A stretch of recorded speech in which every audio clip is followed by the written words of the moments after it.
ସତ ଭଲ ପାଇବାର ଲକ୍ଷଣ। କେହି ଆପଣଙ୍କୁ ସତରେ ଭଲ ପାଉଛନ୍ତି କି ନାହିଁ?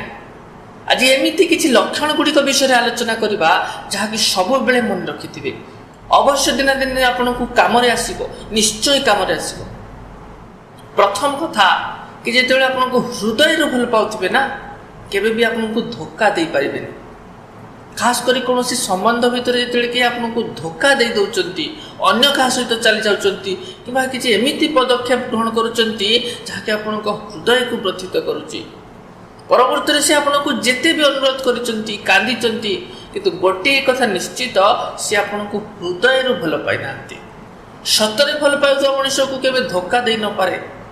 ଯେତେ ବଡ଼ ସୁଯୋଗ ଆସୁନା କାହିଁକି, ଯେତେ ବି କିଛି ସହଜରେ ମିଳିଯାଉନା କାହିଁକି, କଦାପି ଆପଣଙ୍କୁ ଧୋକା ଦେଇପାରିବେନି। ଆଉ ଯଦି ଧୋକା ଦେଇଛନ୍ତି, କେଉଁଠି ନା କେଉଁଠି ଆପଣଙ୍କ ସମ୍ପର୍କଟି ଦୁର୍ବଳ ରହିଛି।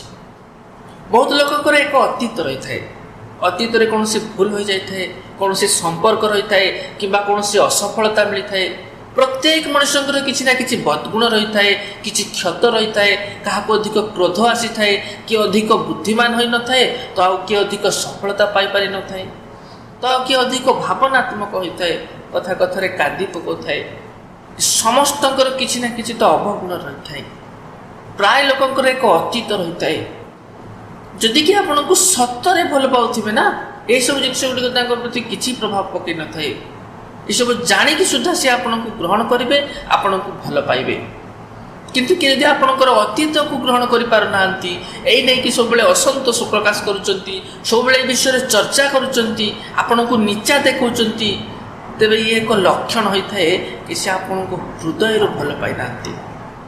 ସତ ଭଲ ପାଇବା ଯେ କେବଳ ଭଲ ଗୁଣରୁ ହୋଇନଥାଏ, କେବେ କେବେ ଖରାପ ଗୁଣରୁ ବି ହୋଇଯାଇଥାଏ। କାହିଁକିନା ସମସ୍ତଙ୍କ ଭିତରେ ତ କିଛି ଖରାପ ଗୁଣ ରହିଛି। ଯିଏ ଆପଣଙ୍କୁ ସତରେ ଭଲ ପାଉଥିବେ, ସେ ଆପଣଙ୍କର ସବୁ କିଛି ସହନ କରିବେ। ଆଉ ବି ଗୋଟିଏ ସଂକେତ ହୋଇଥାଏ କି ଆପଣଙ୍କର ସଙ୍ଗୀ, ତାଙ୍କର କଥାବାର୍ତ୍ତା ଏବଂ ବାସ୍ତବିକତା ମଧ୍ୟରେ ସମନ୍ୱୟ ରହିଛି କି ନାହିଁ। ଯେଉଁଟା କହୁଛନ୍ତି ସେଇଟା କାମରେ କରୁଛନ୍ତି କି ନାହିଁ।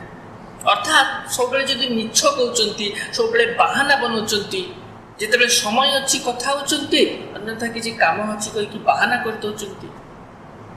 ତାଙ୍କ କଥାବାର୍ତ୍ତା ଏବଂ ବାସ୍ତବିକତା ମଧ୍ୟରେ ଯଦି ଅନ୍ତର ରହୁଛି, ତେବେ ଏହା ଏକ ମିଛ ଭଲ ପାଇବାର ସଂକେତ ହୋଇଥାଏ। ଆଉ ଏକ ସଂକେତ ହେଉଛି ସେ ଲୋକ ଆପଣଙ୍କୁ ଗୁରୁତ୍ୱ ଦେଉଛନ୍ତି କି ନାହିଁ। ଜଣେ ଲୋକଙ୍କର ଭଲ ପାଇବାର ପରିଚୟ ତାଙ୍କର ଆପଣଙ୍କ ପ୍ରତି ଗୁରୁତ୍ୱ କେତେଟା ରହିଛି, ସେଇଥିରୁ ଅନୁମାନ ହୋଇଯାଇଥାଏ। ଅଧିକାଂଶ କ୍ଷେତ୍ରରେ କି ଯେଉଁଠି ଚୟନ କରିବାର ସୁବିଧା ଥାଏ, ସେ ଲୋକ ଯଦି ଆପଣଙ୍କୁ ସବୁଠାରୁ ପ୍ରଥମେ ଚୟନ କରୁଛନ୍ତି, ତେବେ ଏହାର ଅର୍ଥ ସେ ଆପଣଙ୍କୁ ସତରେ ଭଲ ପାଉଛନ୍ତି। କିନ୍ତୁ ଯଦି ସବୁବେଳେ ଅନ୍ୟ ଜିନିଷକୁ ପ୍ରାଧାନ୍ୟ ଦେଉଛନ୍ତି, ଯେମିତିକି ତାଙ୍କର ସାଙ୍ଗ, ତାଙ୍କର ପରିବାର ଲୋକ, ସୋସିଆଲ ମିଡ଼ିଆ, ତାଙ୍କର କାମ, ଏହି ପ୍ରକାର ଜିନିଷ ଗୁଡ଼ିକୁ ଯଦି ସବୁବେଳେ ପ୍ରାଧାନ୍ୟ ଦେଇ ଆସିଛନ୍ତି, ଏମିତିକି ନିଜକୁ ପ୍ରାଧାନ୍ୟ ଦେଉଛନ୍ତି, ନିଜର ପସନ୍ଦ, ନିଜର ଅପସନ୍ଦ, ନିଜର ଦିନଚର୍ଯ୍ୟାକୁ ଅଧିକ ପ୍ରାଧାନ୍ୟ ଦେଉଛନ୍ତି, ତେବେ ଏହାର ଅର୍ଥ ସେ ଆପଣଙ୍କୁ ଖାସ୍ ଭାବୁନାହାନ୍ତି। ଆପଣ ରହିଲେ ଭଲ, ନ ରହିଲେ ବି ଚଳିବ, ଆପଣଙ୍କର କୌଣସି ଗୁରୁତ୍ୱ ନାହିଁ। ଏହା ହେଉଛି ମିଛ ଭଲ ପାଇବାର ସଂକେତ। କିନ୍ତୁ ଯେଉଁଠି ସତ ଭଲ ପାଇବା ଥିବ ନା, ସବୁ କିଛି ପଛ କରିକି ସବୁବେଳେ ଆପଣଙ୍କୁ ହିଁ ପ୍ରାଧାନ୍ୟ ଦେବେ। ଏ ଏକ ସ୍ପଷ୍ଟ ସଂକେତ ହୋଇଥାଏ। ମିଛ ଭଲ ପାଇବାର ଆଉ ଏକ ଲକ୍ଷଣ ହେଉଛି କି ଅପର ପାଖରେ ଥିବା ବ୍ୟକ୍ତି ଜଣକ ଯଦି ଆପଣଙ୍କୁ ସମୟ ଦେଉନାହାନ୍ତି, ଯଦି ସେ ଆପଣଙ୍କ ସହିତ କଥା ହେଉଛନ୍ତି, ଆପଣଙ୍କ ସହିତ କଥା ହେବା ପାଇଁ କି ସମୟ ବାହାର କରୁଛନ୍ତି, ନିଜ ବ୍ୟସ୍ତବହୁଳ ଜୀବନରୁ କିଛି ସମୟ ଦେଉଛନ୍ତି, ଏହାର ଅର୍ଥ ସେ ଆପଣଙ୍କୁ ଭଲ ପାଉଛନ୍ତି। ଯେହେତୁ ଆପଣ ତାଙ୍କ ପାଇଁ ଜରୁରୀ, ସେ ଆପଣଙ୍କୁ ସମୟ ଦେବେ। କିନ୍ତୁ ଯଦି ସେ ଆପଣଙ୍କୁ ସମୟ ଦେଉନାହାନ୍ତି, ଅନ୍ୟ କାହା ପାଇଁ କି ସମୟ ଦେଉଛନ୍ତି, ଆପଣଙ୍କୁ ଦେଉନାହାନ୍ତି, ସେ ଆପଣଙ୍କୁ ଭଲ ପାଉନାହାନ୍ତି। ମିଛ ଭଲ ପାଇବା। ସମୟ ଏକ ବହୁତ ଗୁରୁତ୍ୱପୂର୍ଣ୍ଣ ଜିନିଷ। କିଛି ସମୟ ନିଜ ଖାସ୍ ଲୋକଙ୍କ ପାଇଁ ଦେବା ଦରକାର। ମିଛ ଭଲ ପାଇବାର ଆଉ ବି ଏକ ଲକ୍ଷଣ ହୋଇଥାଏ। କେବେ କେବେ କ'ଣ ହୋଇଥାଏ କି ଆପଣଙ୍କ ପାଖରେ ତ ଅଛନ୍ତି, କିନ୍ତୁ ମନ ତାଙ୍କର କେଉଁ ଅନ୍ୟ ଜାଗାରେ ରହିଛି। ମୋବାଇଲରେ ବ୍ୟସ୍ତ ରହୁଛନ୍ତି, ବାହାର ଦୃଶ୍ୟ ଦେଖିକି ସମୟ ବିତାଉଛନ୍ତି, ଅନ୍ୟ କୌଣସି ବିଷୟରେ ଚିନ୍ତନ କରୁଛନ୍ତି। କିନ୍ତୁ ଏ ପଛରେ ଯଦି କୌଣସି କାରଣ ରହିଥାଏ, କୌଣସି ସମସ୍ୟା ରହିଥାଏ କିମ୍ବା କୌଣସି ପରିସ୍ଥିତି ଖରାପ ଚାଲିଥାଏ, ସେ ବିଷୟରେ ଚିନ୍ତା କରୁଛନ୍ତି, ତେବେ ଇଏ ଅଲଗା କଥା। କିନ୍ତୁ ଯଦି ସେ ସାଧାରଣ ଅବସ୍ଥାରେ ଅଛନ୍ତି, କୌଣସି ଅସୁବିଧାରେ ନାହାନ୍ତି, ତଥାପି ତାଙ୍କର ଧ୍ୟାନ କେଉଁଠି ଅନ୍ୟ ଜାଗାରେ ରହୁଛି, ଅନ୍ୟ କିଛି ଜିନିଷ ଦେଖୁଛନ୍ତି, ଅନ୍ୟ କିଛି କାମ କରୁଛନ୍ତି, ଆପଣଙ୍କ ସହିତ ଭଲରେ କଥା ହେଉନାହାନ୍ତି। ଆପଣଙ୍କୁ ଏମିତି ଯଦି ଅନୁଭବ ହେଉଛି ସେ ଲୋକ ଆପଣଙ୍କ ପାଖରେ ରହିକି ବି ନ ରହିବା ଯେମିତି, ତ ଏହାର ଅର୍ଥ ଏଇଆ ହୋଇଥାଏ ସେ ଲୋକଙ୍କ ପାଖରେ ଆପଣଙ୍କ ପାଇଁ କୌଣସି ଗୁରୁତ୍ୱ ନାହିଁ। ଯାହାଙ୍କ ପାଖରେ ଆପଣଙ୍କ ଗୁରୁତ୍ୱ ରହିଥିବ ନା, ସବୁବେଳେ ଆପଣଙ୍କୁ ଦେଖିବାକୁ ଚେଷ୍ଟା କରିବେ, ଆପଣଙ୍କ ସହିତ କଥା ହେବାକୁ ଚାହିଁବେ, ଆପଣଙ୍କ ବିଷୟରେ ଜାଣିବାକୁ ଚାହିଁବେ, ଆପଣଙ୍କୁ ବିଭିନ୍ନ ପ୍ରକାର ପ୍ରଶ୍ନ ପଚାରିବେ, ବିଭିନ୍ନ ବାହାନା ଖୋଜିବେ କେବଳ ଆପଣଙ୍କ ସହିତ ବୋଧେ କଥା କହିବା ପାଇଁ। କିନ୍ତୁ ସେ ଯଦି ଆପଣଙ୍କ ସହିତ ସମୟ ବିତେଇବାକୁ ଚାହୁଁନାହାନ୍ତି, ଏହା ଏକ ସ୍ପଷ୍ଟ ସଂକେତ ହୋଇଥାଏ ସେ ଆପଣଙ୍କୁ ଭଲ ପାଉନାହାନ୍ତି। ଆଉ ଏକ ଲକ୍ଷଣ ହୋଇଥାଏ କି ଯେଉଁ ଭଲ ସମୟ ହୋଇଥାଏ ନା, ଏ ବହୁତ ଖରାପ ହୋଇଥାଏ। କାହିଁକି? ଏ ସମୟରେ ବହୁତ ଖରାପ ଲୋକଙ୍କ ସହିତ ଭେଟ ହୋଇଯାଏ। ସେମାନେ ଆମକୁ ବ୍ୟବହାର କରନ୍ତି, ଆମ ସହିତ ଟାଇମ୍ ପାସ୍ କରିକି ଚାଲିଯାଆନ୍ତି। ଜୀବନରେ କିଛି ଅଭିଜ୍ଞତା ଅର୍ଜନ କରିପାରିନଥାଉ, ଅଭିଜ୍ଞ ହୋଇପାରିନଥାଉ। କିନ୍ତୁ ଏ ଯେଉଁ ଖରାପ ସମୟ ଆସିଥାଏ ଏ ଆମ ପାଇଁକି ବହୁତ ଭଲ ହୋଇଥାଏ।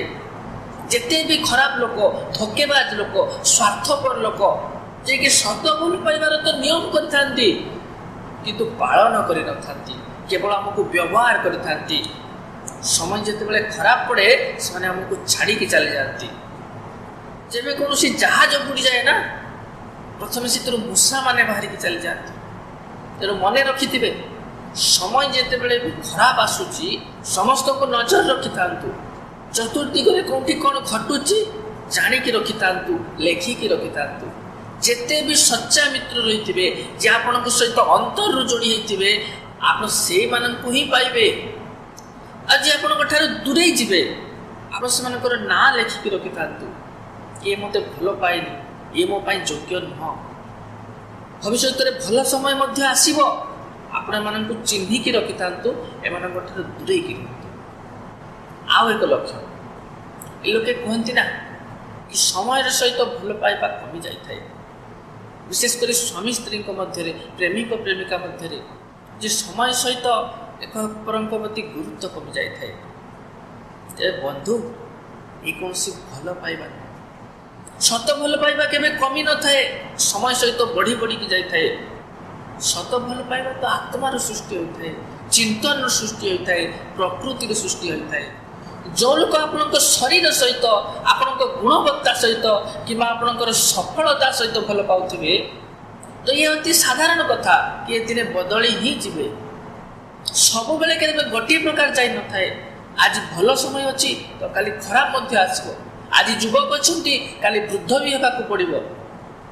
କିନ୍ତୁ ଯେଉଁ ଲୋକଙ୍କ ସହିତ ଆପଣଙ୍କର ଭଲ ପାଇବା ଯଦି ସମୟ ସହିତ ବଦଳି ଯାଉଛି, ସେ ଲୋକ ଆପଣଙ୍କୁ କେବେ ଭଲ ହିଁ ପାଇନାହାନ୍ତି। ସତ ଭଲ ପାଇବା ସବୁବେଳେ ବଢ଼ିକି ଚାଲିଥାଏ। ଏକ ଅପରଙ୍କ ପ୍ରତି ବୁଝାମଣା ବଢ଼ିଥାଏ, ଏକ ଅପରଙ୍କ ପ୍ରତି ମୋହ ବଢ଼ିଥାଏ। ତ ବନ୍ଧୁ, ଆଜି ଆପଣଙ୍କୁ ଯଦି କାହା ପ୍ରତି ସନ୍ଦେହ ରହିଛି, କାହାର ଭଲ ପାଇବାର ପ୍ରତି ଶଙ୍କା ରହିଛି, ତେବେ ଏହି ସମସ୍ତ ଜିନିଷ ଗୁଡ଼ିକୁ ଧ୍ୟାନ ରଖନ୍ତୁ। ଏଇଥିରୁ ଆପଣ ଅନୁମାନ ଲଗାଇ ପାରିବେ କି ଆପଣଙ୍କର ଭଲ ପାଇବା କେତେ ଗଭୀର। ତ ଏଇ ଥିଲା ଆଜିର ପ୍ରସ୍ତୁତି। ପୁଣି ଦେଖା ହେବ ଆଉ ଏକ ଭିଡ଼ିଓ ମାଧ୍ୟମରେ। ସେତେବେଳ ପର୍ଯ୍ୟନ୍ତ